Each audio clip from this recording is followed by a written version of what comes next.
Submitted for the approval of the Midnight Society. I call this episode The Tale of the Ghoul Kids Club. It's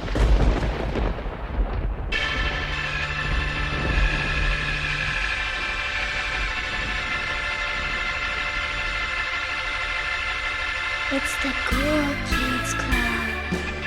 It's terrifying. It's the Ghoul Kids Club.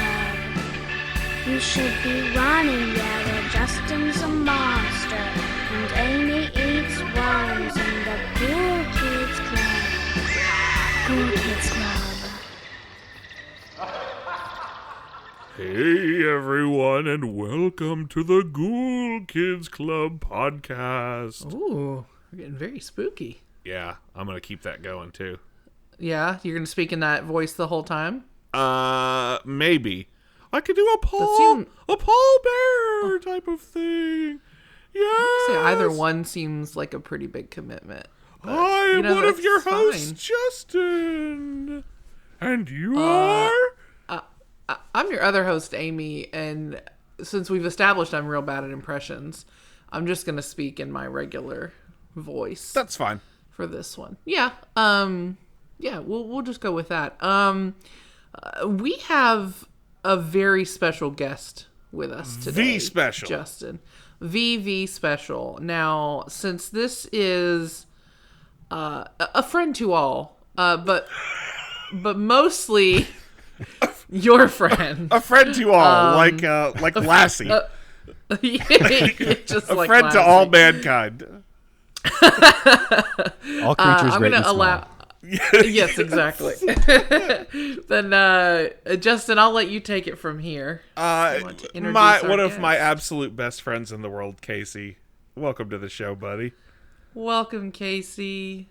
Thank you, guys. I really can't begin to tell you how excited I am to be here talking to America's favorite siblings. I've always said that you guys were the best siblings, and I'm just so glad you're getting the national accolades that you. I'm glad that it's catching on. Thank you for that. Thank you for that. That's something that we started saying jokingly in the very beginning planning stages of this podcast, and we just pepper it in every now and then. So I'm glad that it has now started to. It's really gaining traction with our fan base. Yeah. Oh, and I would just kick myself if I didn't take this time to wish Amy a happy birthday. Oh, thank you, Casey. Yes. Thank you. Now I knew you wouldn't. I couldn't believe you hadn't done it yet. If you'll recall, I believe Amy's birthday is in March. So it is. Yeah. Well, I've got it in my phone calendar right here. It says October 4th. Every single day. Repeat 24 hours. Every single day. Casey, can you explain where that Amy. came from? Thank you. No, I can't. Yeah, me either. Every time Casey Anderson sees me, he tells me happy birthday. That's the joke, guys. We don't know where it started, but we're sure glad it's here. There's nothing people love more than explaining an inside joke. Well, that is why I did it very quickly. Guys, they're going to gang up on me. All right. Oh, yeah. I can feel it. It's already happening. Well, we are, you may have noticed, we are officially the Ghoul Kids Club now.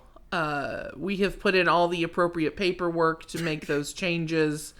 And it has trickled down through the departments, and it is now official. Yes. We're Ghoul Kids Club for the next, 4 weeks. Yeah, it is officially spooky season. I think we are in. Oh yeah, we're in the thick of it. We sure are. We're in the thick of it now, Casey boys and girls. stated, Yeah, October the 4th. So yeah, we are in it. I have a very festive pillow behind me here as we are recording. If you could see on the opposite side of me, I have all my Halloween decorations up in the living room. It's very, very spooky. Yeah, I've been. I really got into it. Like not this past weekend, but the one before. Just got the decorations out. The weather around here has been perfectly October, and so I've been enjoying that. Yeah, I've been in the mood. And today, I'm so excited. Not only am I just excited to have Casey here, And lost my train of thought. Not only am I excited to have Casey here, but I'm excited to have Casey here to talk about this particular topic. Yes. And Casey, today we're talking about, in case you have not figured it out by clicking on the episode, we are talking Are You Afraid of the Dark? Why was this the episode? Well, this just was a top Nickelodeon show for me, and still is. I was actually looking back just to kind of see all of the programming Nick has made in the 80s and 90s, and it was actually a surprisingly short list of stuff that was just Nickelodeon produced or YTV produced that was first aired in the States. So out of all of it, it's only one of a handfuls of shows from Nickelodeon that I've revisited as an adult, and I think it still holds up pretty well.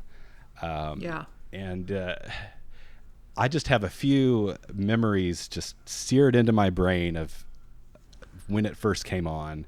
It was such a big deal for me as a kid, and I guess we'll get into that in a little bit. Yeah.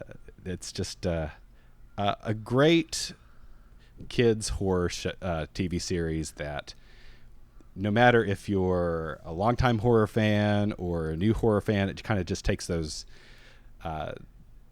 classic horror tropes and stories and movie and book influences and kind of melds them all together into something I think the whole family can enjoy.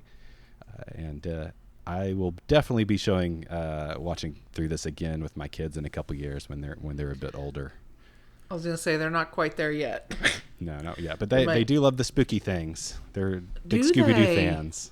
Yeah. Oh, So well, I mean, we're on the you're horror their track. dad, so.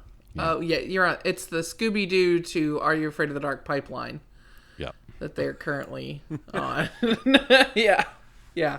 Love it. Yeah. I have, I've actually I've had Are You Afraid of the Dark going on in my house on pretty much a loop for the last 4 days. So I have been watching a lot of Are You Afraid of the Dark. I'm in the zone. I'm in the zone to talk Are You Afraid of the Dark. You really are. In fact, well, I guess not anymore. There was an episode of Are You Afraid of the Dark on the TV as of a few minutes ago. Yeah.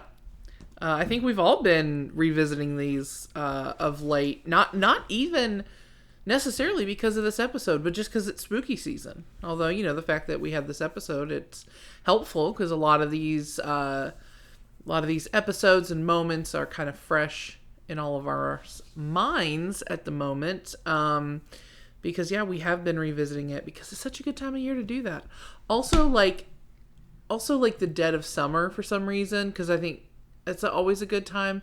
You should just start your Are You Afraid of the Dark in the summer and then just run it on into there's something about that. I don't know why. A good summertime Are You Afraid of the Dark marathon? Yeah. Go camping in the summer and get those campfires going. You've got the campfire vibes. I think that's it. It's the campfire vibe. You're exactly right. And so I feel like if you start those July and then just run that right into spooky season, there's enough episodes you could do it. Just kind of. Man, I'm already planning. I was watching the other night with April, and it was the way I have them. I bought them on the streaming service / store Vudu, VUDU. Yeah. I bought this package on there a couple years ago on Black Friday. It's every episode of the original run. Okay. Which is pretty much all we're going to be talking about today. We'll talk about the others, but not in as much detail. But they're all out of order. 5 or 6 seasons. They're all out of order. They're all out of order.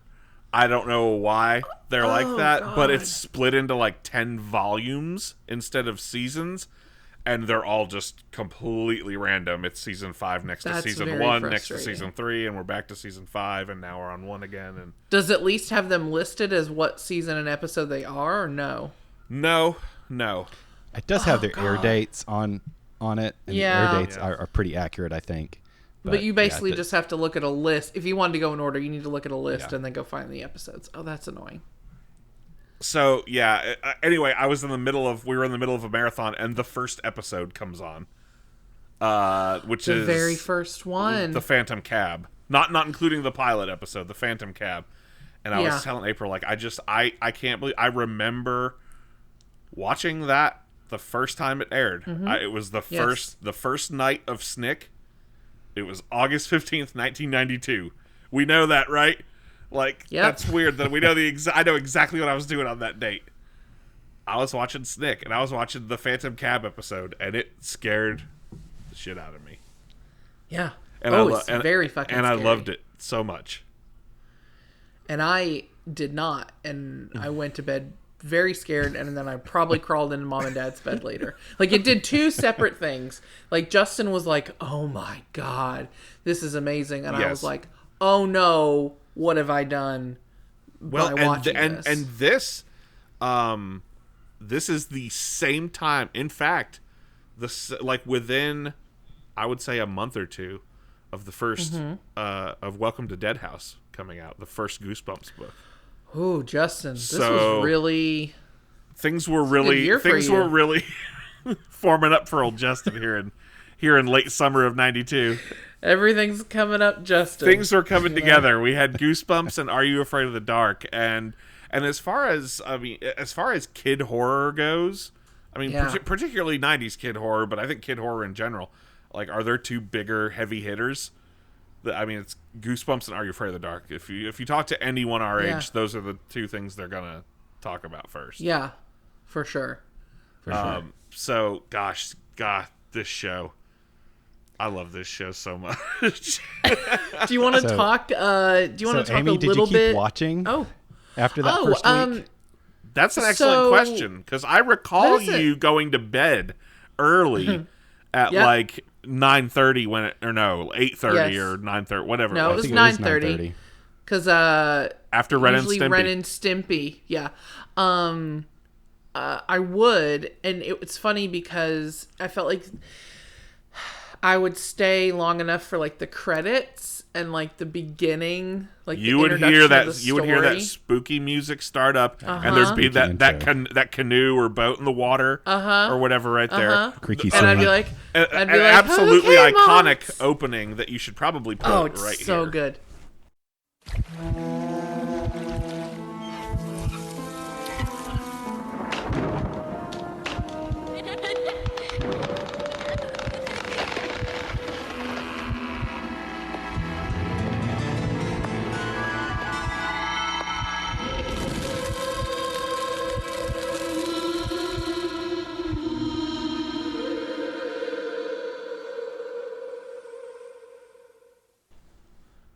So yeah, so you heard that, and you saw that the imagery, and you were bolting for the door. I really was. Like, it's so funny. I can remember being like, it's like, okay, Mom, cause it's time for you to put me to bed. Like, and I'd be like, getting my blanket and Fluffy and everything ready to go to bed. But I know that I watched a lot of these growing up, so I do think there were definitely times. Well, and it was always on. It was always on, and I do remember, like, I would start to try to get, like, ballsier and be like, I bet I could, I could stay up for this one. Like, this one doesn't seem too scary. And sometimes I would, like, try to watch a half a one or, like, end up watching a whole one. So I know that I watched some of them, and then, of course, would watch them when they would come on, like, during the day. And that's perfect, right?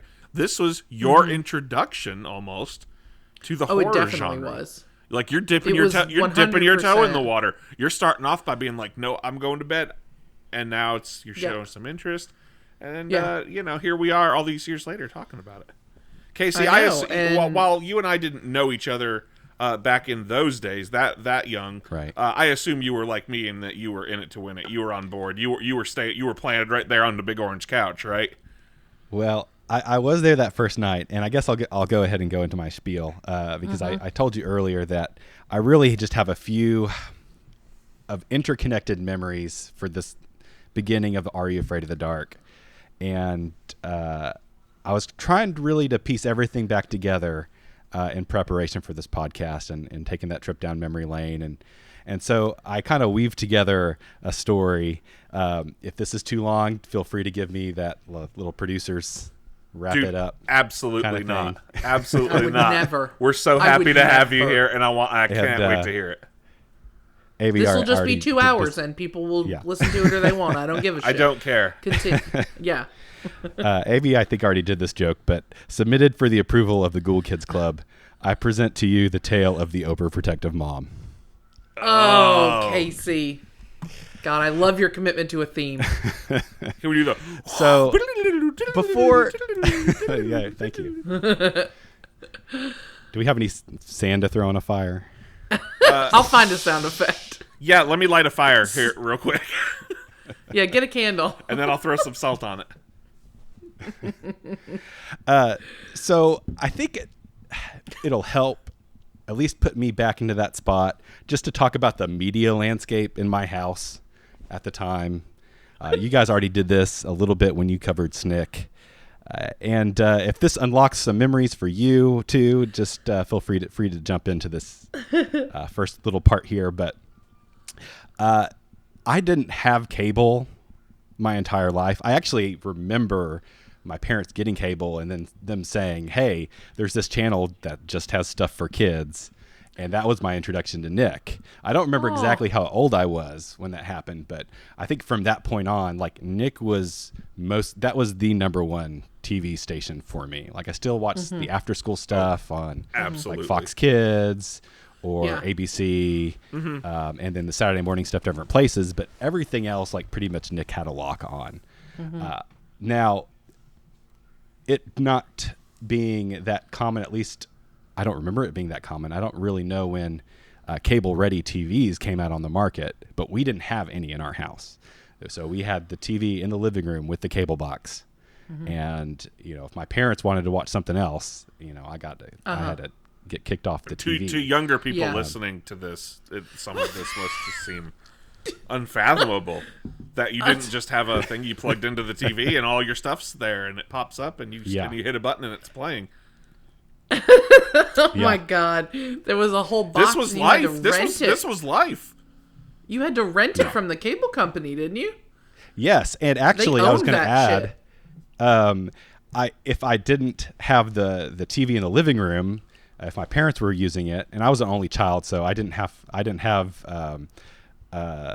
another sibling to vie over control of the cable box with. But I could go in my parents' room, and they had a smaller TV, like probably a 13-inch or a 19-inch TV.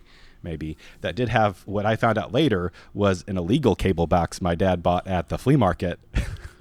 But I could watch cable on that too. Casey, that's amazing. Nice. You can still get those, by the way. Dads. So there was another TV in the think. house. It used to be on the back porch, which we were kind of using as a guest room. It was like just a really old 13-inch with the wood panel front, the two big VHF, UHF dials with an antenna hooked up on. I used to have my NES. Yeah. I used to have my NES hooked up to that. And then I guess it was 1991. I got a Super Nintendo for Christmas. That was my big Christmas present. Yeah. And so eventually... This was a around good that year time- for Casey. Yeah. They let me take that Everything TV was from coming the up back Casey porch in into my 91. room. Everything was coming up Yeah. Casey in 91. Oh, they let you take the big... No, just it wasn't big. It was like a 13-inch. Oh, that okay. had the But- yeah. But it was probably... The structure was enormous, but the screen... Yeah, it was probably Was- 200. Yeah, so it was probably it 250 had to have been pounds. like a 13-inch or Yes, less but TV, the yeah. screen was correct. Yeah, okay. So got a lot of good memories with that TV. Yeah. But no Bet. cable. That's the point. No cable. So Okay. like you guys, I was there day one for Snick. Of course, Yeah. I bought into the huge promotion. It was the date on my calendar, appointment TV. I was there. Mm-hmm. And of course, being the living room TV, my parents were always in and out. Sometimes they would watch stuff with me. Like I remember us all watching like Clarissa Explains It All, and Yeah. we would watch Nick at Night together and things like that. But if there's something they weren't really that interested in, like my dad would watch Ren and Stimpy with me, but my mom would duck out. Yeah. So- All right. That's exactly the way it was. That's exactly the same in our house. Yeah. And So 9:30 frankly, rolls like, around. I get it. Yeah. I get That's it. fair. Yep. Yeah. That's fair. I I would- don't I- think I would frankly watch Ren and Stimpy right now. I just don't. Oh, I for sure would. I don't know. But I wouldn't watch. I I wouldn't watch it with my mother because she would not enjoy it. No, yeah, exactly. Not a thing I meant to sit down. I don't know that I would find it as charming now, but anyway. I doubt you would. Let's get back to this. Yeah, so 9:30 rolls around, that spooky intro comes on, and my mom was like, "Welp, this looks a little too scary for you. It's getting late. We've got church in the morning. It's time for bed." No. Yep. This is August 15th, 1992. This is the first night. The Phantom Cab. Yes. Yep. So you didn't get to watch it. Casey, no. I did not get to watch it that night. Oh, I went to bed mad. And Casey. I'm mad no, for I you. tried to convince her, and she was just not having it. I'm gonna call your mom right now. What's Get her on. I'm sure she does not Get remember her on this. this Zoom call. Does she know how to do Zoom? Can we get her email real quick? Yeah, I'm sure she does. Yeah. Okay. But let's yeah, get her on I'm here sure to she also does not explain remember this. her actions. Explain yourself. And Casey's mother, who is a lovely person, by the way. So this is not the end of the story by a long shot. Okay. So next morning at church, after the main service, we had like a little break, and then Sunday school, and there was like, after church, everybody would just kind of chit chat until we left or whatever. So in between regular church and Sunday school, I was asking everybody, all my friends, if they saw Are You Afraid of the Dark last night, so they could tell me the story, because I was just so desperate to see the show. The FOMO. Yeah. As we would call it now. Yes. And nobody my age saw it. Nobody watched it that light. So I started asking the older kids, and I found Jonas, who's a year older than me, who said, yes, he did see it. And it took a little convincing, but I was like, hey, you got to tell me the story of Are You Afraid of the Dark? I really want to hear this ghost story or whatever. Oh, God. And so he finally breaks down and agrees. And I and a couple other friends all just kind of sit outside after church listening to him retell the Phantom Cab story. Did you get like a campfire going or anything? I mean, basically, I think, we just made our own, I guess it wasn't midnight. It was noon after church society, but yes. I love it. That's almost Thank God for Jonas. That's almost a better story than just us getting to watch it, Yeah. Yeah. That is a better story. And so if Jonas, if you're out there listening, thank you, Jonas, humoring me. Thank you, Jonas is right. Yeah. I know a Jonas. I wonder if it's the same Jonas. We'll talk after the... You think it's the one from the Weezer song? No, it's the one who works at the library here. Maybe. He might be listening to this episode. He might be. So this went on for a while because my mom did not relent. I kept asking every week. And so Jonas, this is a sick must have burn. been, it felt like a while. Burn. Yeah. So Jonas was your pipeline. Months. He was my lifeline. Your lifeline to getting Are You Afraid of the Dark stories. Were you for a long time. did he have to take notes for you so he'd remember the plot? Now, I don't know. Did he put on a show? Did he do voices? No. Did he? No, he was maybe not have that a little into prop or a costume item or anything? Did he really get into it? into he was not that committed. Did he discover a love of theater through? I don't know. The theater? Track him down and find out what he's doing. Is he a thespian now? I'm just asking the questions the people want to know. I'm sorry. That's what we do here on this podcast. So we are in the middle of, in the middle of all this, I also have one distinct memory of school talking about the show in this dry spell of me not being able to watch it. And it was, it was second grade. We were doing some kind of free time or something. I was sitting in a circle with other kids. It wasn't the whole class. It was just like a group of 4 or 5 kids. And we started talking, Are You Afraid of the Dark? Or that gets brought up. And I remember saying, quote, my mom won't let me watch that show. She thinks it will scare the shit out of me. And all their eyes get really big. And I'm like, what? And I hear behind me the teacher go, Casey, what did you say? So I totally got busted.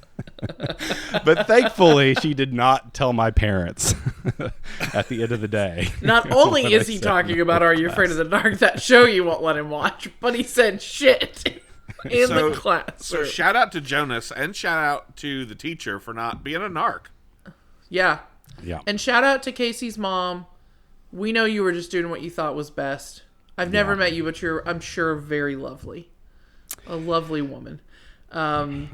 You know, you were 7. I could see where they were like, you know, I bet in our instance, Justin, I bet Dad probably made a case to let you watch that because you already were like kind of into spooky stuff. So I bet he was like, oh no, I'll probably let him watch it, you know, and he watched it with us. So, Well, or with you. I just wasn't a wuss like you, so.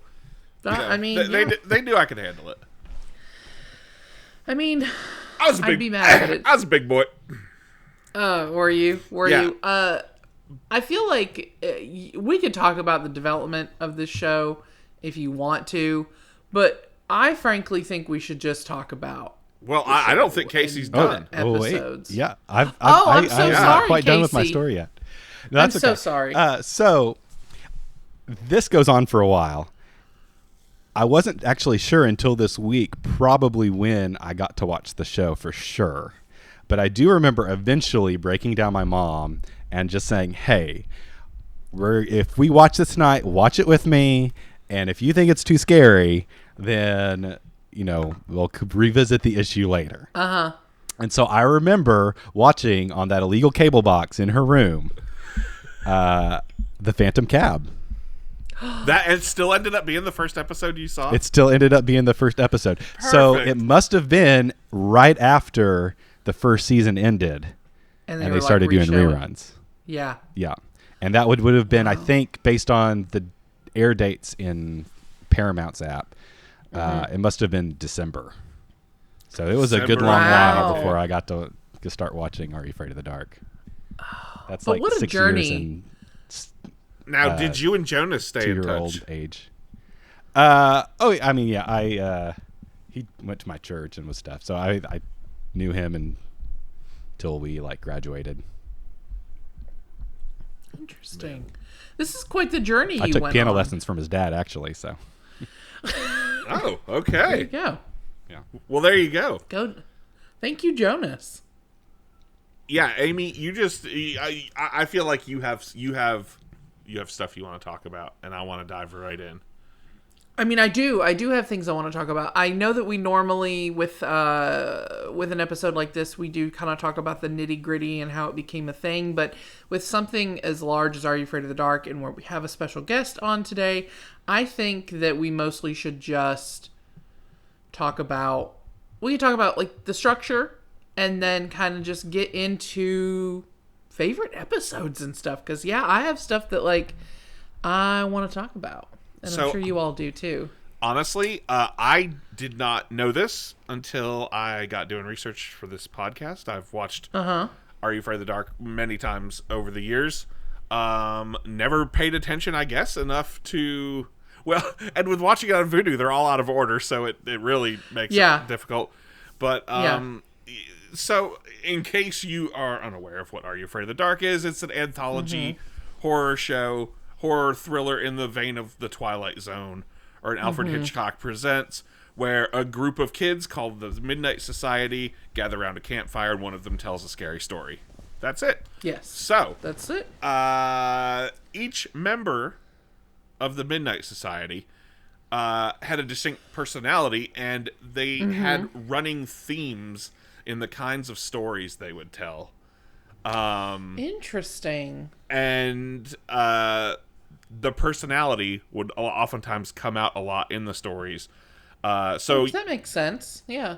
So, for instance, you have Gary. Gary's probably the first one I think of when I think of Are You Afraid of the Dark? He's like the leader, right? He's the leader. He's, Yeah. kind of tall and wiry and has glasses. Yeah. And, kind of floppy brown hair. And apparently his grandfather was the founder. They established this. I think that they, in those later seasons, those like reboot. Well, type. yes. So, I well, think they we make should also ties say to it. there's 3 incarnations basically of Are You Afraid of the Dark? There's the original Yes. one, which we are going to almost exclusively focus on, which ran from 92 to 96. Yes. And then there was a revival that ran from 99 to 2000. That, I believe, is where the lore of his grandfather was the founder of the Midnight Society comes from. And then there's the modern version of it, which has so far been 3 miniseries. Ooh, I've only watched the first one. I need to go and watch I've only watched the first one as well. I haven't watched the others, but I probably will after this because I enjoyed the first one enough. I did too. Yep. So yeah. Oh, well, I didn't know that either. I mean, that makes total sense that like their personalities would come out. Yeah, in like their stories. Gary likes magic, so a lot of like a lot of the more like fantasy themed stories, enchanted objects or curses or stuff like that. Those would be like Gary stories. Sardo, who I'm sure we'll talk about plenty. The magician is he's a character who appears in Gary stories. So my headcanon is that since one of the episodes establishes that his dad owns a magic shop, where he gets a lot of the inspirations for all the magic stuff, my headcanon is that Sardo is actually his dad. Oh, okay. Oh. That almost makes too much sense.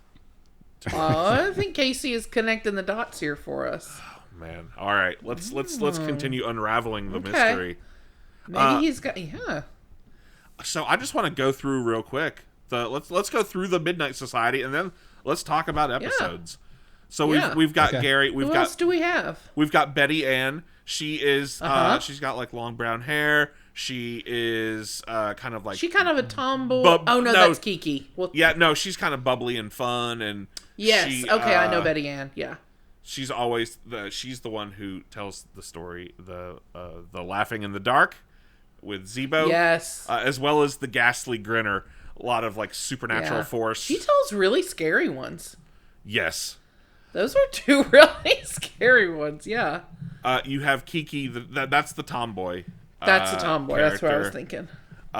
You have Frank, he's the punk. He's the punk of the group. Yes. And in the first episode, the Phantom Cab, he is the one, he's telling the story to try to get into the group. Mm-hmm. That's right. And he's always wearing like a bandana, and he's like a tough guy. He's the Judd Hirsch. He is the Judd Hirsch. The Midnight Society. You know, probably his home life probably is not great. Because he wears a bandana. He's also afraid of the dark. He is the one that's afraid of the dark. He is admittedly afraid of the dark, yes. Yes. And you know what? Me too, Frank. Me too. Was then, am now. It's fine. Always. It's normal.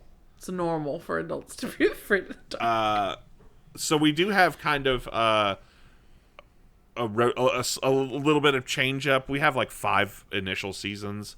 Frank leaves after the 3rd season. Or Frank leaves in the 5th season, I'm sorry. The 5th season, yeah. And it's replaced by Stig. God. Stig, who... Is he the Stokely? Stig was a grunge kid who also probably had a bad home life because he didn't appear to bathe. He had poor hygiene, I think. And he actually like a pig pen they give him a hard time situation? for that. They almost didn't let him in because of his poor hygiene. Yeah. Oh my. Yeah. He's at a pig pen.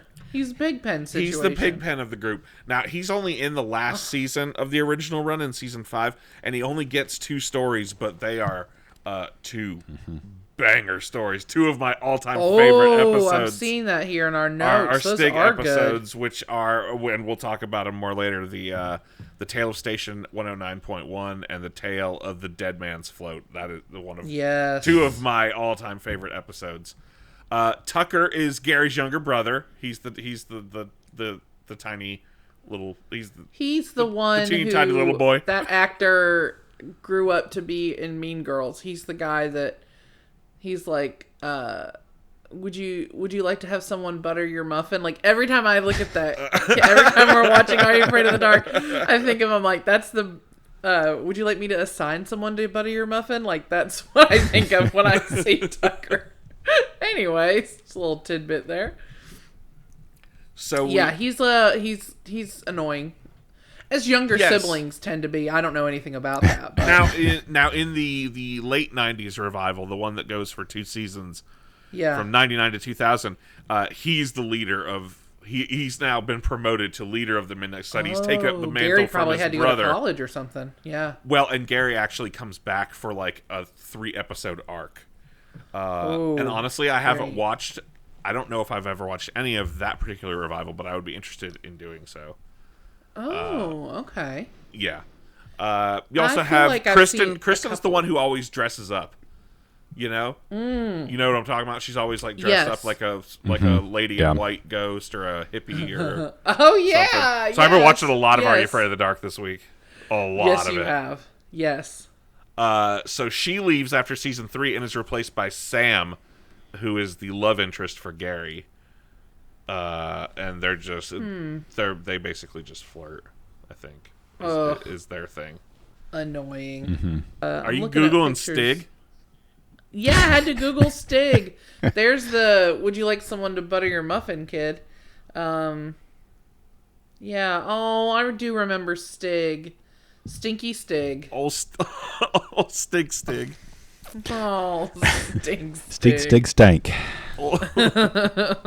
Right to him, Stinkly. Stinkly. That's exactly what I was thinking. Stinkly. Stinkly. Ooh. Are you guys gonna do a Wienerville episode at some point? We're absolutely doing a Wienerville episode. Don't you know it? If it was up to me, this would be a Wienerville podcast. We wouldn't talk about anything else. We would dissect every episode of Wienerville. I'm the only one keeping this podcast from being a Wienerville podcast. Yep. Just me. We also had David. He has a crush on Kristen. David's boring. Kristen's kind of boring. Yeah. Stig's awesome. Eric is only in the first season, and he is the only cast member that leaves without explanation. When the others leave, they say like their family moved. Mm-hmm. I think we probably know that he was taken by a ghost or some kind of specter, right? Like, well, I brought up to April while I was watching this earlier that they say, submitted for the approval of the Midnight Society. What if they don't approve? What if the story is they shit? never actually say if they approve or not. So I think what probably happened to Eric is that he told a lackluster story, and he's in a shallow grave out there in those woods somewhere. Probably. And now he is himself now a ghost. Would be my That's guess. A really good point. Much like that one. And it was probably ritualistic. They have a lot of rituals in the Midnight Society. They do have a lot of rules. Probably, it wouldn't surprise. They probably. They're only a step or two away from like an altar and a dagger. Because Eric dropped the ball on this week's story. Yeah. I mean, it's a good theory. That explains why they'd never talk about it again. So now we know who the Midnight Society is, guys. Please just tell me about Are You Afraid of the Dark? Tell me about your favorite episodes, your favorite characters, because there's so much to talk about. Let's just dive into this. Well, I think that our good friend to all, in fact, and special guest Casey should tell to all, us. Creatures large and small. Creatures large and small.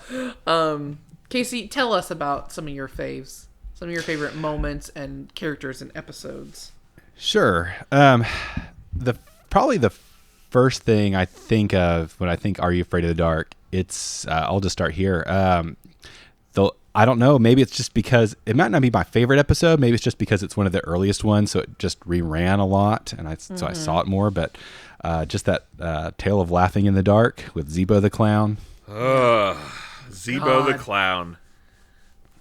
That one, I think that one is really instilled in all 90s children's brains. I mean, that one is hard to forget. That one is hard to shake.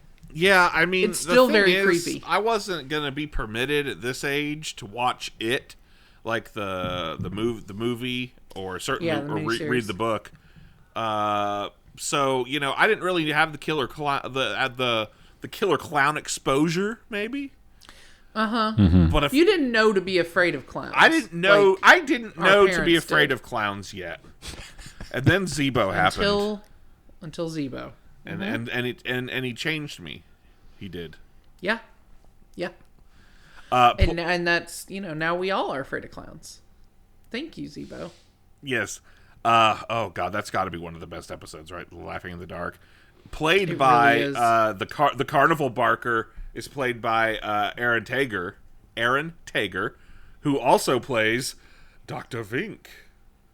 Oh, yeah. Oh, yeah. With a I don't like Dr. Vink. He scares me. Dr. Vink scares you. Well, he scared me in that first episode. Ugh, that first episode. Okay, so that the Phantom Cab, it's iconic, man. I watched it just last night. You got Dr. Vink, you've got the riddle, right? I don't like it. I still remember the riddle. Yeah, it's a What's good riddle. the riddle? It's the one about the you put it in a barrel and it makes the barrel lighter. It doesn't weigh anything. It doesn't weigh anything. It's invisible. You can see it with the naked eye. Doesn't weigh anything. And if you put it in the barrel, it'll make the barrel lighter, I think. That's right. Is that it? Yeah. What is it, Amy? Okay. Do you remember? I don't know. No. I've had to block Do you out a remember lot of this Casey? episode. It scared me as a Oh, child. yeah. It's a hole. It's a hole. Oh. And then the cab driver, the cab in the I hate woods riddles. with no hand, Yeah. and his head turns around, and he's like, "I sort of died." That scared me so bad as a kid. Now- You also have to think I was 5 when this show came on. I was 5, so like that was scary. So like a lot of times, Yeah. you were seeing like stuff that was new the first time you'd ever seen something in real Yeah. life. So when you saw that cab driver's head turn around, you were like, "Is that real? I was like, Can they do I that?" didn't know we didn't know about cabs. I was like, is that what all cab drivers are like? I was 5. We Is lived in that what all Clearwater. cab drivers are like? I had no. Every time you get into a cab, you just I have to know. answer a riddle or they're just going to run straight into I'm a tree. surprised I didn't have a lifelong fear of cab drivers because Now- of the Phantom Cab. Now that's an idea, a ride service, but instead of money, it's riddles. Oh, fuck. It's like Cash Cab, but terrible. Also love Cash Cab. Dr. Yeah, Vink sorry, also continue. appears in the Tale of the Midnight Madness, which I Oh, know yeah. I know you love, right, Casey? Yeah, that's Oh, one yeah, of my that's favorite a- episodes that's as a well. Great episode. Which one is that, Casey? It is where Dr. Vink comes in and to this dying historical theater. And Okay. there's like I don't even know how they stay open as long as they do. It's basically like these 2 kids, teenagers, running the concessions, and then the manager, and there's only one old woman who ever comes in and pays for a ticket every night and buys one popcorn. But they stay open for months over the course of the story. They're always like, it's going to shut down if things don't turn around. They can't even like That pay the one kids a woman minimum and wage. her small We made popcorn. $6 today. Yeah, and they even reuse the cups, the soda cups and the popcorn cups. If you catch Ugh. that, But don't worry, 'Cause guys. no one cares. Dr. Vink is here to save. that's the right. theater. Dr. Vink comes in with a movie, and he has a deal. He says, "Show your movie, or show my movie that I made one night a week. If it's a success, then you can give me one night a week to show my movies." That's his deal. I mean, you don't know what he's going to show. That's kind of a dangerous bet. Well, it's very about it. similar. It's very similar to Nosferatu. Oh as yeah, as in it is exactly like Nosferatu. yes, except for the ending. As in it until is the Nosferatu. until the end of Until the end. episode. Yeah. Well, Yeah. guys, I've never seen Nosferatu, so Well, I hadn't either when I was a kid, but that image of But that the image Nosferatu Of vampire, him that was like out, his first. coming out of Yes. of the movie Yes. screen. Yes. oh, The Nosferatu The vampire. vampire comes out of the movie screen Yeah. one night and starts terrorizing everybody in the movie. After theater. they renege on the deal because they show That's right. they show the movie and it's a big hit, and then Dr. Vink shows back up and they're like, "Oh no, we're not going to give you your night." And then he summons Nosferatu from the movie. I mean, to terrorize that them. seems fair. If I had a Nosferatu that I could summon to do my bidding, I mean, that's the and goal, get back right? at my enemies. A Nosferatu, Yes. a vengeance vampire. Mm-hmm. Just to smite my enemies. That is. We did already talk American about. Dream. We did already talk about Sardo. Sardo. Oh, Sardo. That's Sardo. No, mister. Accent on the dough. Accent on the dough. He's kind of He's more a of a magic comedic shop character, owner. right? He is. He's definitely not scary. Yeah. I remember that one. Was it like the Tale of the like Mystical Mirror or something? And they got the ring, and he's getting followed into the other dimension. You just know this is a Gary story. Oh, it probably is a goddamn Gary story. Magic shop. Oh, it's totally a Gary Those story. weren't my faves. Gary stories were not my faves. No, not generally. Not generally. Casey, what are some other ones that you remember really liking? We can just, I guess, jump straight ahead. The one monster that is my favorite has to be the. Justin brought it up earlier. It was the Stig story with the pool. The Tale of the Dead Man's Float. Yes. Dead Man's Float. Yes. So That is also my favorite monster of the series. Just a fantastic costume. Yeah, April and I were commenting on how good it still looked when we were watching it. These kids find an old pool that had been like walled off in their school, and so they get it reopened, and now the school has a pool for the team to practice at. Except Yay. it was closed Except and boarded not. up for a reason, and the reason is Jamie Nelson died in terrified. there. Don't bring Jamie Nelson into this. Oh, it's This is so a great good. costume. Are you looking at it? Yes. Yeah, it's I'd like forgotten a what it it's looked like a Yeah. water zombie kind Yeah. of hulking. There's a Yeah. lot It's of. got like all the swamp seaweed dripping off of it. He's very. But it's I got was like there's a lot of nice things skeleton face. hanging from him. Very He's got a hanging. big old beard. Dangly. Yeah. So this I mean, pool that could this just pool be is haunted flesh. by this spirit. Yes. Who is terrifying. I love that episode. Yeah, that is very scary. That's a good one. I remember that. And one thing that I caught when I rewatched it recently, rewatching a lot of these, talking about earlier, mentioning how a lot of these stories have tie-ins or to just different horror tropes or specific movies. Yeah. And that first little sequence where you see the kid drowning in the past was Yes. got a like Friday the 13th vibe. Like that's what happened to Jason Voorhees basically. Yeah. They weren't having like sex in the little office area, but they were like the lifeguard was kind of like making out with his girlfriend, or they were about to make out while the little boy is swimming in the pool. Neglect. And he gets pulled under. Twas neglect that killed Yeah. Jason Voorhees. Yeah, for sure. God, I I can love see that. I love how, I mean, some of the stories are just retellings of like classic stories, like the Yeah, for sure. So the first actual episode that aired was the Twisted Tale Claw. of the Twisted Claw, yeah. The Tale of the Twisted Claw. This aired on October 25th, 1991 as a Halloween special. And then almost a year later was when it premiered on SNICK. Oh. So Probably What aired was right around that? the time of right around the time you were getting your Super Nintendo. no, it was who's the host of Double Dare? Mark Summers. Mark Summers. Mark Summers Halloween special. Remember that one? Yes, I do remember the Mark Summers Yes. Halloween special. Oh man, I sure do. Oh, Yeah. That was probably the same night. I'll bet you it was. So was this like a monkey's paw? It was Is that the what it was this the monkey's Bingo. paw type of thing. Okay, Yeah. okay, that makes sense.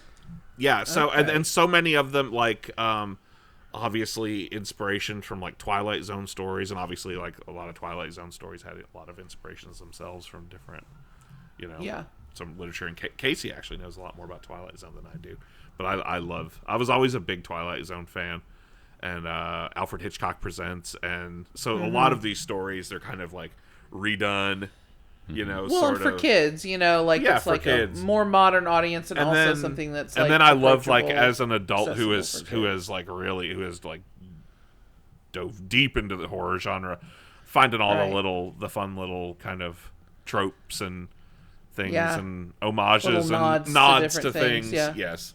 Yeah. That there's so cool. there's a respect, I think, for the genre in the writing of these episodes. Yeah, for sure. And later on in the later seasons too, I think the directing gets a lot better too. For sure. Like for some sure. of so we were talking about the Dead Man's Float. So in that opening scene, you've got kind of the Jaws shots of the creature cam coming up from below to his swimming legs, kicking back and forth. Yeah. No, it's definitely noticeable, especially because I'm watching them and all jumbled up. The later seasons definitely have like, there was a shot in something we were watching earlier where it was like, oh, this must be a later season, because that effect was actually not too bad for a kids show from the 90s. Yeah. You know? Yeah. It was like a CGI thing. It was like, oh, that wasn't terrible. Must be after like when Nickelodeon considering- was really booming by like, you know. Yeah, they had all the money. Yeah. Yeah. Justin, what about you? What are some notable ones? Gosh. So when I was I was trying to tell April about this last night, and I don't know, it's weird. When I was a kid, I had a dream in which I was basically the protagonist of the story in The Tale of the Shiny Red Bicycle. And the Tale of the Shiny Red Bicycle involves two kids, one of whom falls off a bridge into like they release like a dam, kind of, whatever you call it, and drowns. Yes. And Very traumatic. Very traumatic, yes. And then the friend starts seeing his dead friend's ghost, essentially, and we go from there. Years later. Years later. And I remember waking up from this dream and feeling like I had actually lost someone I loved. And it was like, I felt like it was probably like the first time I ever felt real grief, even though it was like fleeting and it was like not real. But it stuck with me so much that like this episode still, I feel weird about this episode. It's too much. I can't watch it. I like it, but I don't know.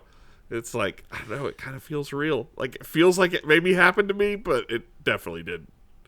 Let me ask you something, Justin. Yeah.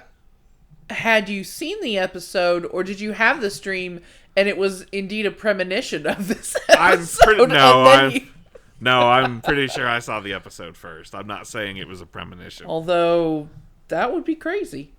Yes. You're like, wait a minute, this is exactly like that dream I had. Yeah. Well, another one of my favorites is the other Stig episode.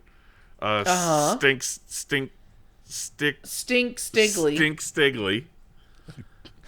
Which is the Tale of Station 109.1.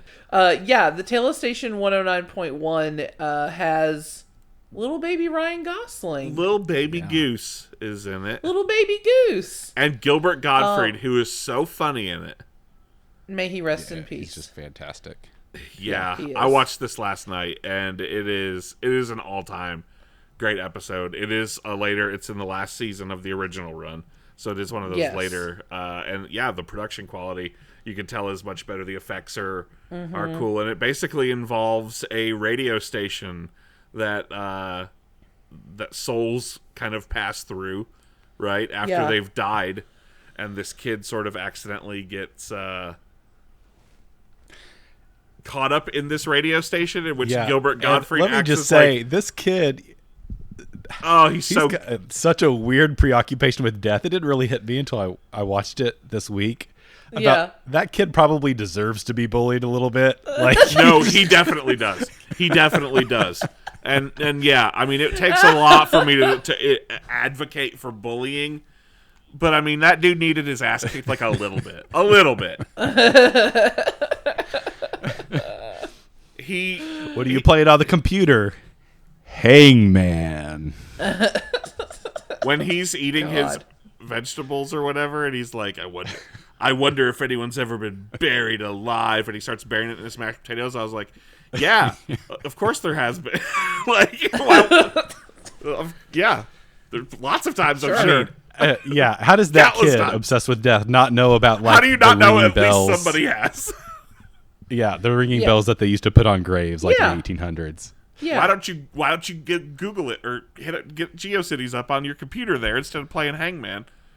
And go read an encyclopedia or something. And he's got a whole funeral thing in his bedroom, right? He's got the flowers set up and like he's laying in a casket. Yeah. It's weird. No son of mine. Yeah, and the parents are obviously enabling that if he has all that stuff. He just didn't find a used casket by the side of the road and tow it to the house. I hope not. I don't want to know where he got the casket from. He just drug home some old casket he found on the side of the road one night.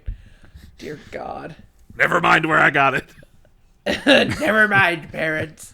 This is an all-time episode. It's great, and it is great. And I love how sometimes we would get people. Like, I mean, Gilbert Gottfried was already famous at this point. He was a famous comedian. Yeah. Mm-hmm. We had Bobcat Goldthwait in an episode. I know Casey was talking about that. Uh-huh.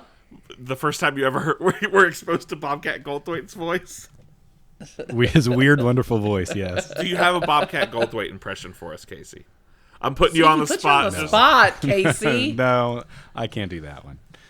Justin, can you? No. Our resident impressionist? I don't know. It's something kind of like this, right? And then he goes this growly thing, and it talks kind of like this. And I'm the Sandman, and you're gonna go to sleep now. That's what he kind of sounds like, right? Yeah. I mean, yeah, that's good. April thinks so. Yeah, that was good. April thinks so. Yeah. Enjoying my Bobcat Goldthwait impression. Pretty much. That was pretty good. Yeah. Yeah. What about Phone Police? Do you remember the Phone Police?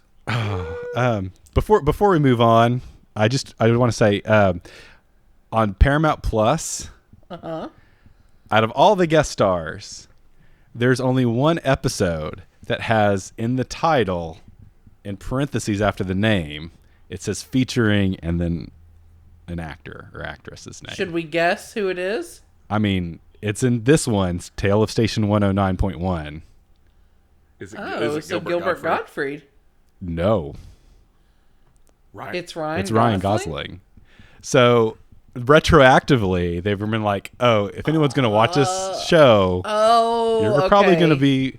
So it's just, for me, it's kind of like, I already don't like Paramount Plus because they're just missing a good chunk of episodes of Are You Afraid of the Dark? They're just not there. Just like a lot of shows are missing random chunks of episodes on that service. I don't know why. But it pisses me off. And it pisses me off too. They're giving like a big middle finger to like every other guest star that's ever been on Are You Afraid of the Dark or got famous later. Excuse me, Melissa Joan Hart, who was the queen. I mean, at the time, she should have definitely had a special guest. Melissa Joan Hart. And I'm sure they do in the credits of the show, but on the streaming service, Ryan Gosling is the only one that they've given that status to. Not even Nev Campbell? No, not even Nev Campbell. Not even Nev? Not the Maori twins? No one? Nope. Not the sisters. Not Tatiana Ali? First CD I ever bought. Tatiana Ali. Never forget. Do you remember the Tatiana Ali episode, Amy? Yes, I do. Very vaguely. Where she plays twin sisters? Yeah. Mm-hmm. And that was one I don't think is on Paramount. It's not. I think I watched that one on Vudu. That's the Tale of the Quicksilver. That's a good one, too. Mm-hmm. It is. Mm-hmm. Another tale with twins. I was going to say there's another twin episode we have to talk about. There's another twin episode, and it's not on motherfucking Paramount. It's the Tale of the Chameleons with Tia and Tamara Mowry. Yes. And it's one of those great, you've got a weird chameleon thing, and then it's like you get the twins, and they're not meant to be twins. One of them is evil, and then the friend doesn't know which one was her original friend and which is the evil one. Which is the evil chameleon lizard. Yes. Twin. I mean, who among us has not accidentally killed a friend thinking they were a chameleon lizard? So I watched this episode the other day, and I have to talk about this. So at the end of this episode, we get a the classic movie.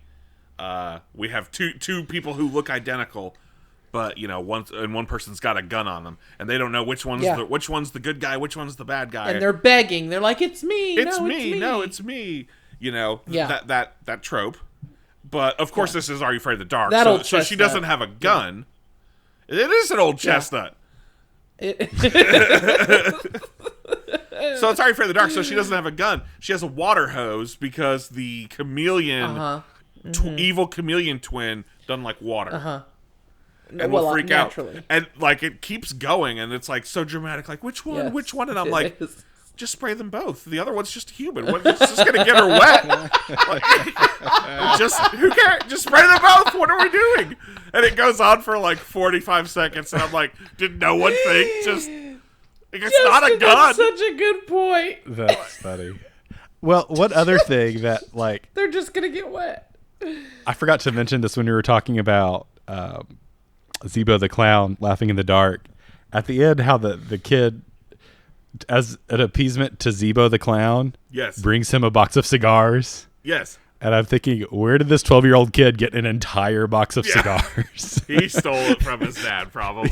I was about to say, his dad's going to be pissed. Yeah. Oh, yeah, he is. I mean, to be fair, though, if I had to choose between my dad's going to be pissed at me and he's going to ground me, or Zebo the clown isn't going to stop until I'm dead, I'll take the grounding, Yeah. Yeah, for real. But yeah, back to the chameleons. No, that's all I wanted to say about the chameleons. I enjoyed that. Just spray them both with the hose. It's a hose. It's not a gun. It's not going to hurt a human being. And you know what, Justin? She sprayed the wrong one. No, she didn't. She chose wisely. No, doesn't she spray the wrong one at the end? Isn't it one? I feel like it's one of those endings where you think she chose the right one, and then at the very end, they have kind of a twist. I think so. Yeah, a little twisty where it's oh, just kidding. I'm really her eyes twisty. Flash or something. Yeah, her eyes. Eyes are they're horizontal because I'm a lizard. Because I'm a lizard. And then her tongue shoots out of her mouth and snatches a fly out of the air. Obviously, that doesn't happen. Subtle, but something subtle like that. A couple that I was talking a little bit before our episode started, about these two instances from Are You Afraid of the Dark where we've all kind of had this where it'll be oh man, what was that thing that I watched? And you can just kind of remember bits and pieces, or maybe it was a book you read from your childhood, and you'll be Googling, woman in red dress, you're trying to figure out what is that, right? Well, two of the instances that I thought they were Are You Afraid of the Dark episodes or Goosebumps or something, but I could not remember.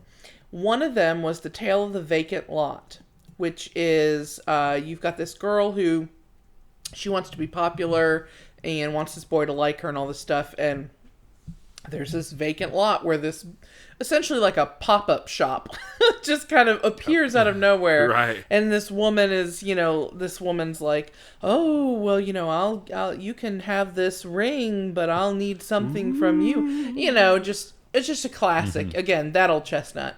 And basically trade, is trying to trade her soul so she can stay young and beautiful and the girl can be popular. That was one where I was what episode was that I remember that? And the other is The Tale of the Whispering Walls. This one may be more than the other one. I feel for years I have been trying to place that, but all I had was just bits and pieces in my head of scenes. And this is a brother and sister, not America's favorite siblings, but they're probably beloved.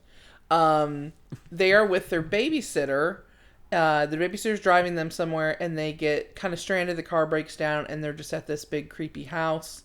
And they go inside, and then they're just kind of being chased by there's things in the walls and all that kind of stuff. And I had been trying to figure out what those episodes were forever, and that's what they are. You know, I love just like a classic ghost story. And Are You Afraid of the Dark does classic ghost stories so well. The one with Melissa Joan Hart, The Frozen Ghost. That's a great one. That's a good just like classic like haunted house ghost story. Mm-hmm. Yep. See, that one doesn't do it for me. No? You don't like that one? No. See, well, I just don't think it's that scary because the kid is just saying, I'm cold. And the solution is they give him a jacket.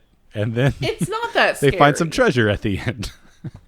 It's just not, for me, it's like not very scary. But I was down with it because like Clarissa was in it. Melissa Joan Hart was in it. And so I was like, oh, cool. Yeah. Our queen, yeah. You think we could get Melissa Joan Hart on the show, Justin? No. No, I doubt it. I don't know. I very much doubt it. It's not going to happen. I'm gonna reach out to her people.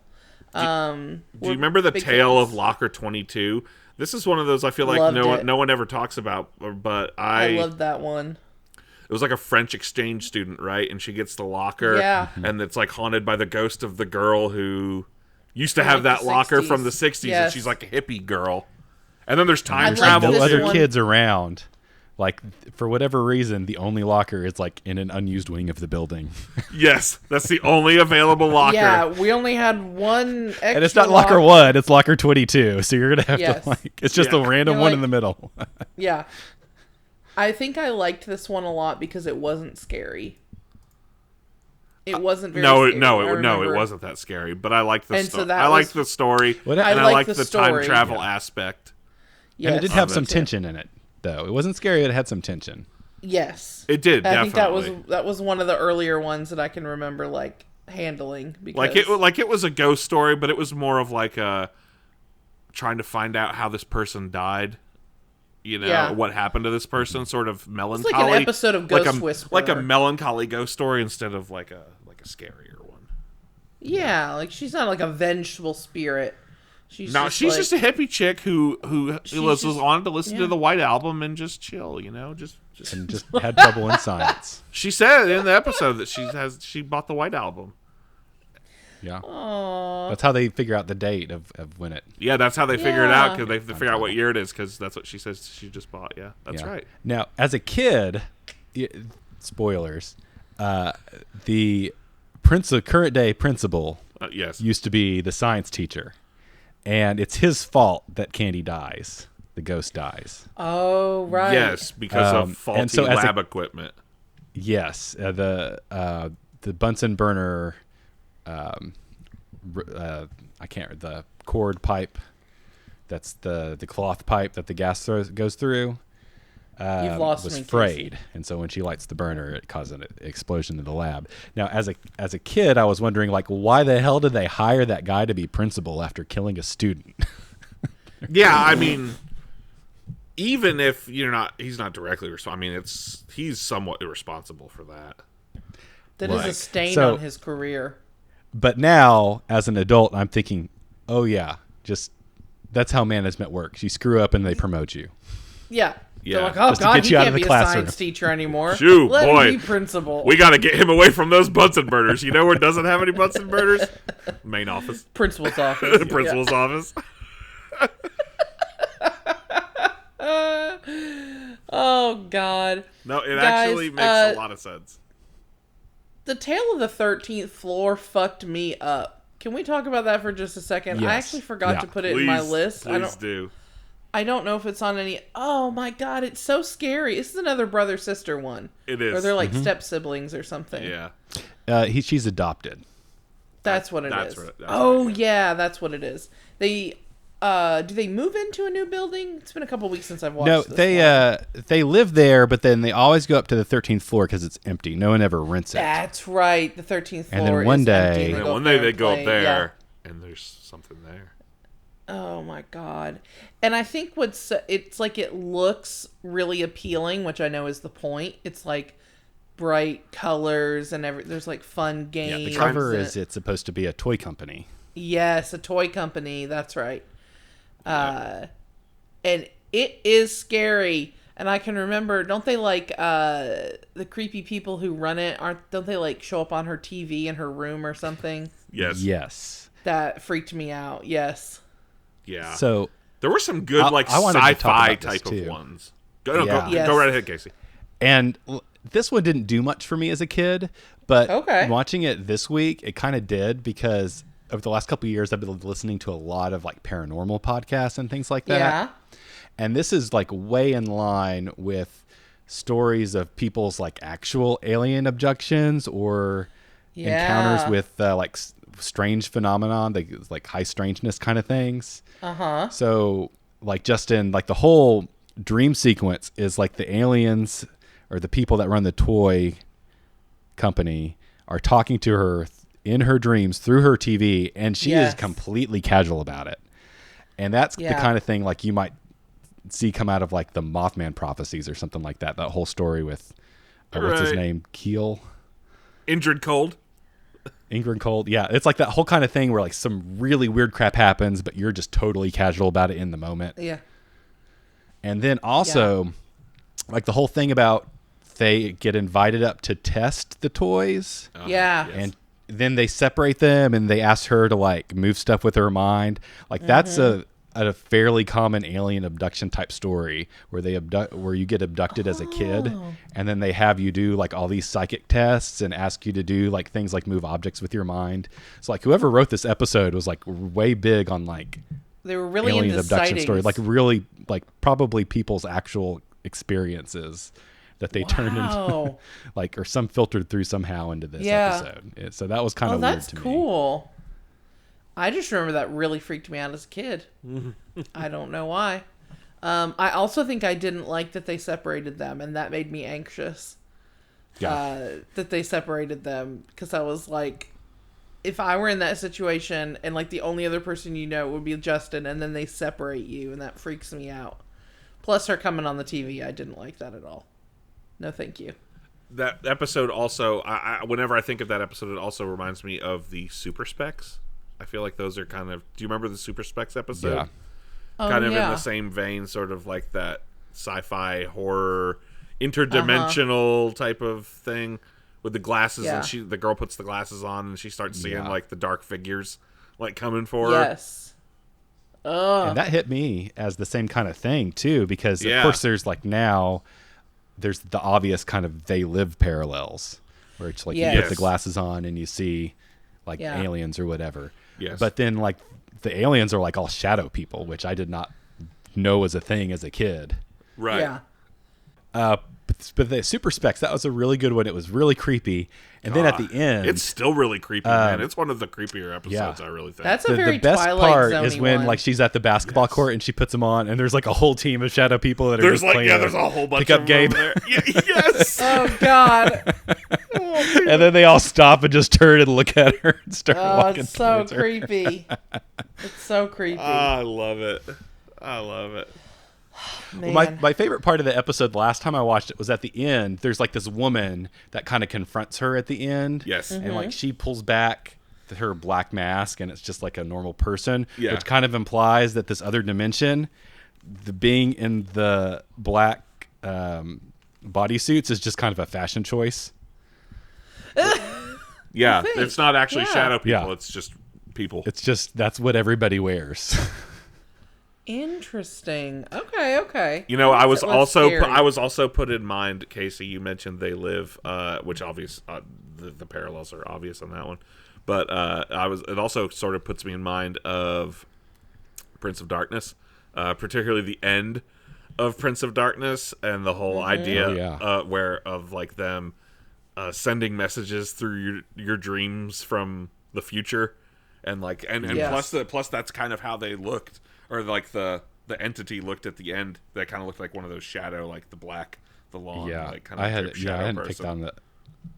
picked up on that, but you're right. Yeah, it's like a very Carpenter-y episode. Maybe that's why I like it so much. That is very Carpenter-y. Do you one all other one want- I think I noticed in Fright Night. Justin, is that the movie with the B plot where the mom starts dating the vampire neighbor? Yes. Well, Right? so I think there's definitely the Fright Night episode where they with vampire neighbors. Yes. There's also one that's like the Tale of the Full Moon, That's Yeah, like a that's exactly where I was werewolf going with episode where she starts dating the neighbor and the kid is thinking he's a werewolf, which is obviously Yes. And that whole dinner scene yes of him but, being invited but there's over. also Lost Boys where Yes, spoiler the alert Lost if you've Boys. never seen Lost Boys, turns out the mom is dating the head vampire. Yeah. So I was there's also, trying to like, remember that was if that clearly- Richard Really? Gilmore. but I don't remember Yes. if the dinner scene Yeah. in particular was from Fright. I think that one with the dinner scene was from Fright Night. I think it is from Fright Night. Fright Night is one of yeah. my absolute favorite movies. I adore Fright Night. If you haven't Yeah. seen Fright Night, It's a good one. Watch it this month. It is a perfect You know October what? And movie. and I'm gonna say not a terrible remake either. Considering No, the remake's actually I pretty mean, good. It's as far as the remakes remake's go. pretty good. Yeah, I was gonna say as far as remakes. I mean, it's obviously not the original, Anton but Yelchin was really good in it. he is. Yeah, yeah. I wanted to mention too. We talked about how in the later seasons you get a little bit bigger budget. I guess Yeah. they're given a little bit more time or hire better directors or something. Yeah. But one episode that stood out to me that I didn't really like the plot wise, but had some cool stuff in it was The Tale of the Crimson Clown. Do you Yeah. remember I that don't know if I one? remember Yes, I do. that one. I do remember that. Which that one had probably like the biggest, worst sibling in it. Like it was just the kid's a total shithead. Yes. Like Yeah. he steals the brother's money that he was saving to buy their mom a present and buys a video game for it. Oh, what With a the money. shit! Yes. Which as a kid that kind of annoyed me because like he buys a Sega Genesis game. And when he gets home, there's like an NES sitting on his desk with a bunch of TurboGrafx-16 games lining the wall behind that. So, like, I got to give thumbs down to the prop master on that one. I'm sorry. I was gonna say Casey is upset. Bush with League. Bush League. I but just the imagine Crimson like Clown 8-year-old is- Casey being like, "This no, wait is a not second. correct. This doesn't make sense. Wait a minute. I just imagine you like This pause. something doesn't add up here. You had it taped Yeah. off TV, and you're pausing it and going like frame by frame, and you're like, "Is that a fucking NES? What? Yeah. the fuck?" You laugh, but when I watched it a couple years ago, I did pause it and try to figure out what TurboGrafx-16 games he had. Of course you did. I love you, Casey. I'm so glad you're on this show. But the plot of the episode is his big brother on the spot makes up this really dumb story about how a Crimson Clown's going to get him. Yeah. And he kind of, I guess the little brother tulpas it into existence. Isn't Like, it he a just starts thing they believing see it. at the thrift store or something? Well, there is a little doll, and then it disappears after he tells the story, like it's like Yeah. on. It's Yeah, and he been summoned. tulpas it into existence. Yeah. Yeah. But there's this really cool shot where he starts to have a dream and he's in bed. And then instead of like the normal dream sequence, like pan or wipe, they do this thing where like just the set falls apart behind him and he's just in the dream. So like he must have been like standing, pretending like he's in bed.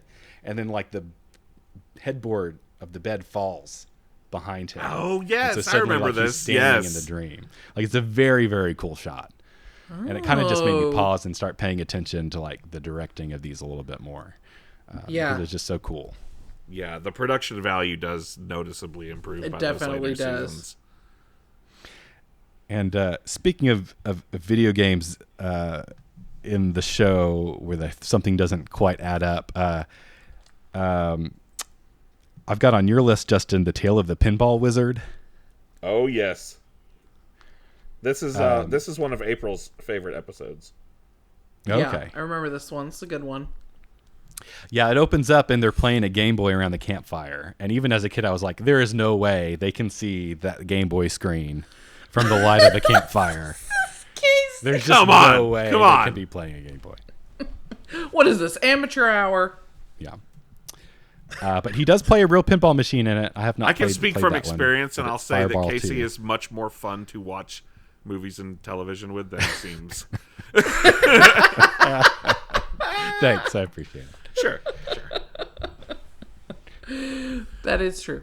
That is But true. yeah, the pinball one's great. It's set in a mall, which always appreciate. And it was kind of a fantasy one too, right? You get sucked into kind of like it's a fantasy pinball A medieval game. themed pinball. Yeah, Medieval, yes, a pinball medieval machine. themed pinball Yeah, that was machine. probably a Gary one. Which now that I think about it, there was a really famous pinball machine, a big seller back in the 80s called Black Knight. Okay. So maybe there's a little bit of inspiration taken Yeah, from that. maybe. So bet so. I was sort of going through earlier, Casey, and looking at just as we sort of finish up here to get the last couple ones we want to talk about. The Tale of the Water Demons. I had never seen this one, and I went out of my way today after work to watch it. I was like, surely I have seen it, and now I've watched it. I don't think I ever did. But I thoroughly That's another carpentry one. I thoroughly enjoyed it. Yeah, it's the fog. Yeah, it's the Yeah, fog. it is. Yeah, basically, it's the fog. Yeah. I love a good pirate ghost, a good watery ghost. The Dead Man's Float monster.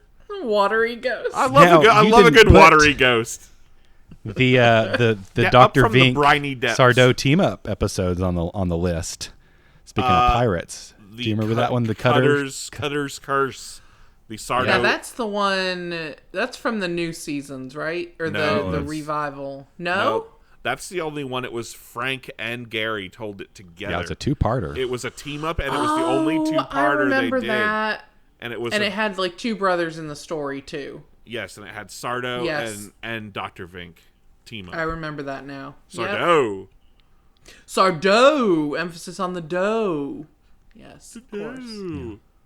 And I remember cutting you off at the very beginning of the podcast when we started talking about episodes when you brought up Phone Police. So I do want to give you a chance to circle back around to that, Justin.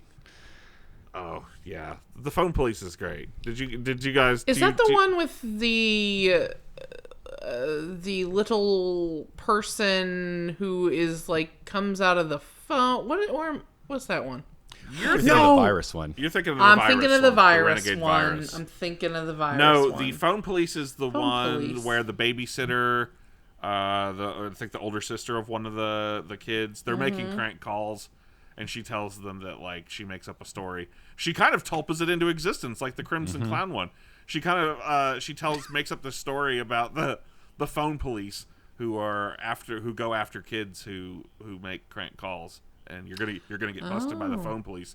And then, then she wills them into existence, and they start coming after him. Yeah, it's a cautionary tale, is what it is. I don't know that I remember that one. Maybe if I watched it, I would. Yeah. Oh, Yeah. It's a good one. Yeah, for Yeah. sure. It's got Another really like 1984 vibes at some point when they get to like the phone company. Yes. And you've got like this giant phone monument, and you've just got these like really long blank walls and hallways, and I don't know, like Cold monument to technology. yeah, just a really weird vibe going on in that one. Love it. It is. It's very strange. Also, the lighting. I recall in that episode they use a lot of like unique lighting in a lot of the chase scenes and stuff. I don't know. It's a cool looking episode. I'll just say too, when I think about the show today, I'll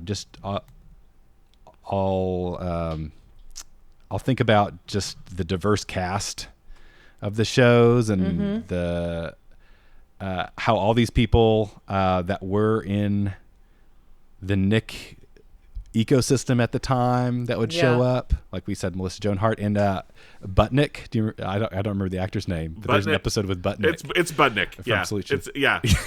That's that guy's name. Absolute Budnick. Shorts. Yeah. And then the people that became famous. We didn't even talk about the Dangerous Soup, Nev Campbell. The dangerous with the Neve dangerous Campbell. soup is a great episode. Which was like the year before Scream, Yeah. I believe. She was right on the cusp. When was Yeah. So She was you've got these Or no, great I character think actors, Yeah. people that became famous, people were famous at the time, just giving all these really cool, great performances, and some really, really cheesy, bad performances too from whatever locals they could round up. And I'm and guessing there's- this is filmed in like Vancouver or something like that. There's up in just, Canada. it was actually filmed. I don't know. It's definitely Canadian. Oh It is boy, definitely is it Canadian. We love our Canadian listeners. Oh god, I wish I lived in Canada. Oh God, yeah. Love Canada. Yeah, for sure. No, but it is very Canadian. Yeah, and it was produced by Nickelodeon with I think a Montreal-based company. But yeah, you can. Okay. There's such a charm, especially the early episodes. You know, when Nickelodeon was still like kind of on the way up. You know, and I mean, these things didn't have the biggest budgets, and there's a real charm to those early ones where it's like, yeah, you can tell. I mean, these are like, you know, the best and brightest from the Edmonton theater scene, you know, or whatever. Like, Yeah. Yeah, exactly. So no offense to Edmonton at all, but you know what I mean. I loved it. So the original series, like you said, ran to 1996. Yeah, so there were 65 episodes of the original run. Oh, okay. And then, like you said, we did have a revival, which was in 1999, and only had 2 seasons. Mm-hmm. 2 13-episode seasons. But that had like Jay Baruchel, is that how you say his name? Hayden Christensen was in an episode of that. And that was, like you said, the one where Tucker actually takes over as leader of the Midnight Society, and they have like a whole new crew. And then of course we have the newest kind of incantation of it, which has had 3 miniseries. And I know it has Malia Baker. I think the second season has Malia Baker from the Babysitters Club television show. And we've at least seen the first season of that, and it's been really good. So I think we've all kind of talked a little bit about like what this show means to us and sort of the legacy of that. And I think a lot of our listeners probably have similar stories, maybe even to Casey's story, where their mom would not let them watch it when it first came on. Mom. Thanks, Mom. Thanks, Look Casey's what you did mom. to me. You made me. You made me into a. I had to wait fan. 4 months to start watching this show. How dare you, Mom? He's a pariah. I think, like Justin said, this is such a so influential for a lot of people our age who enjoyed horror, or maybe learned to enjoy horror by watching Are You Afraid of the Dark?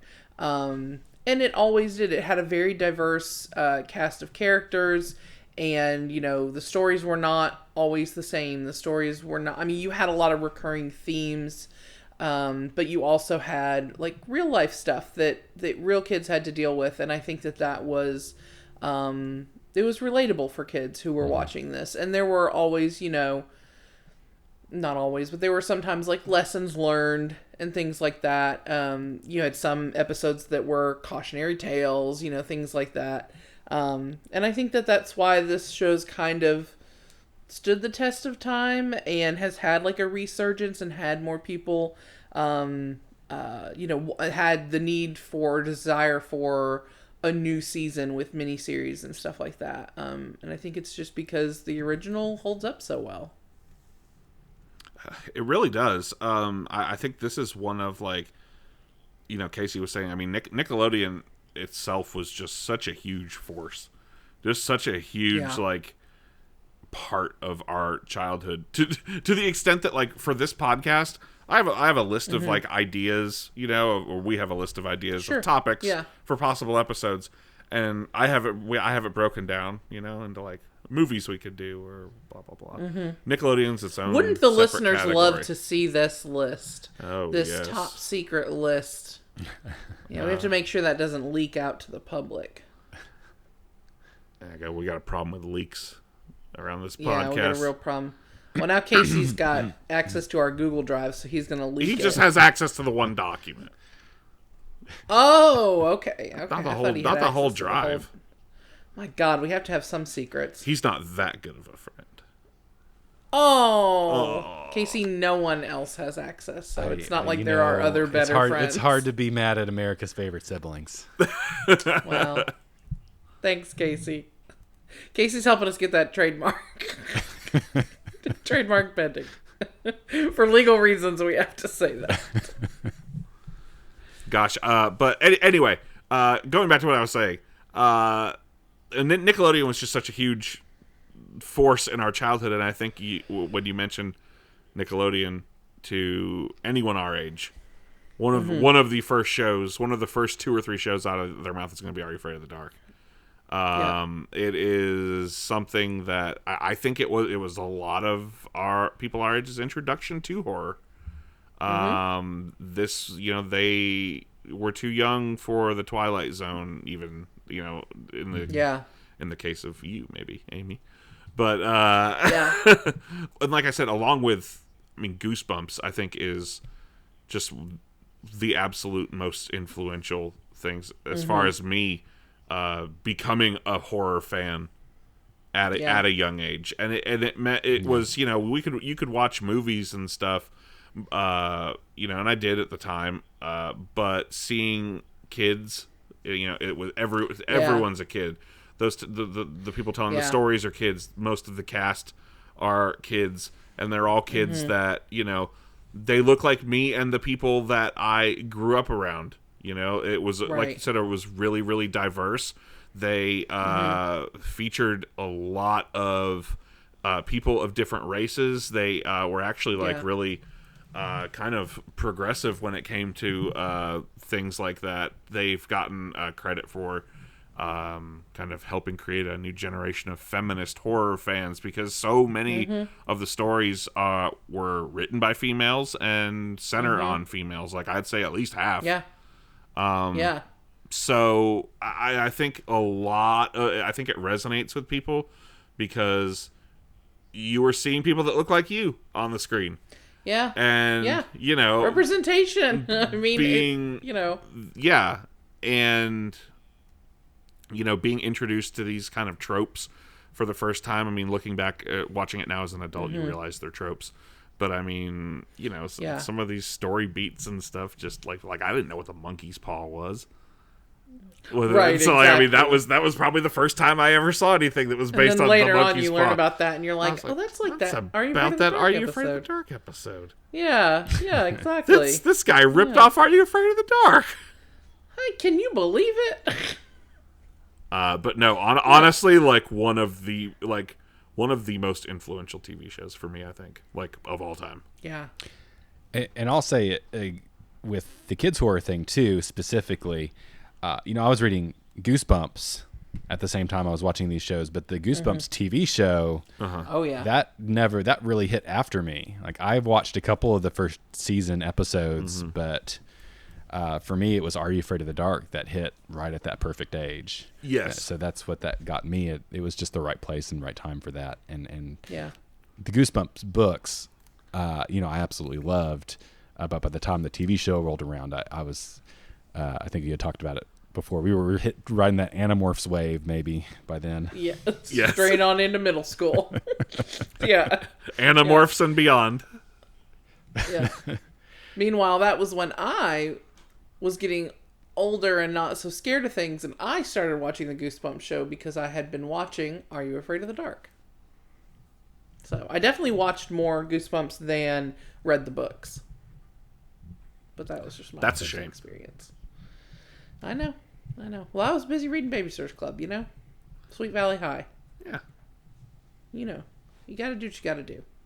Well, before we wrap things up, I do want to say a few things, do a few plugs. You can find us, of course, on the Information Superhighway. If you are on the World Instagram, Wide Web. The World Wide Web. If you're on Instagram or Twitter, you can find us at Cool Kids Club Pod. You can also find us on Facebook if you search for Cool Kids Club Podcast.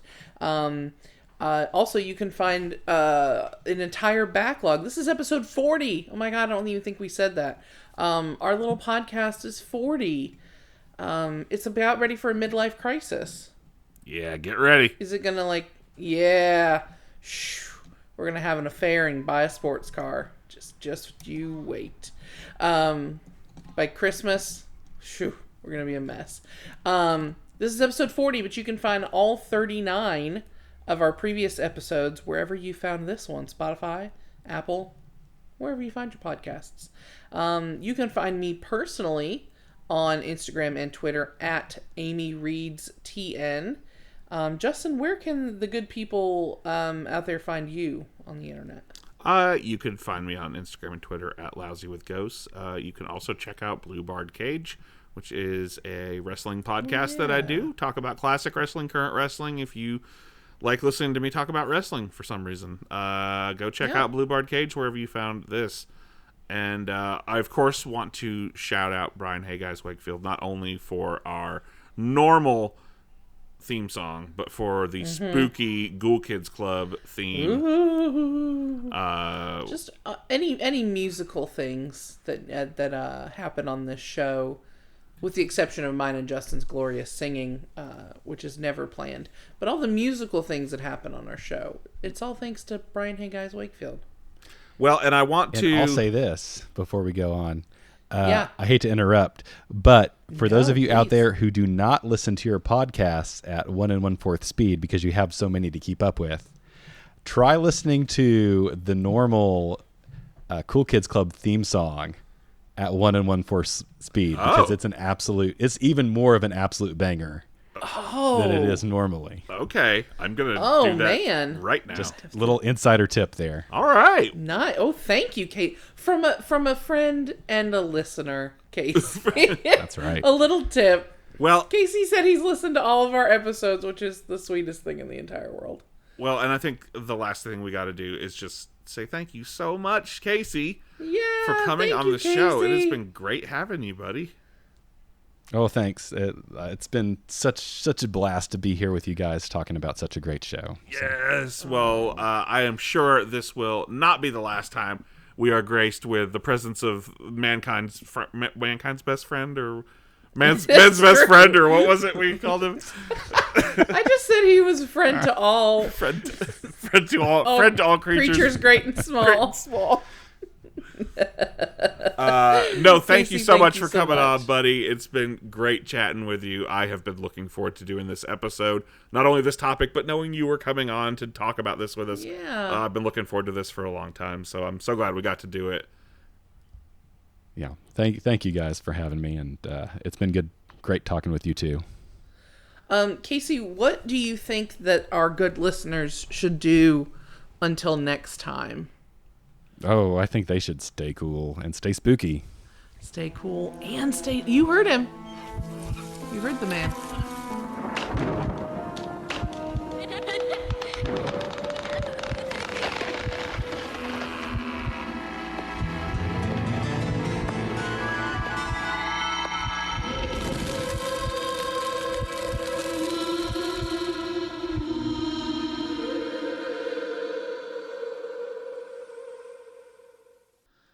I declare this meeting of the Ghoul Kids Club closed.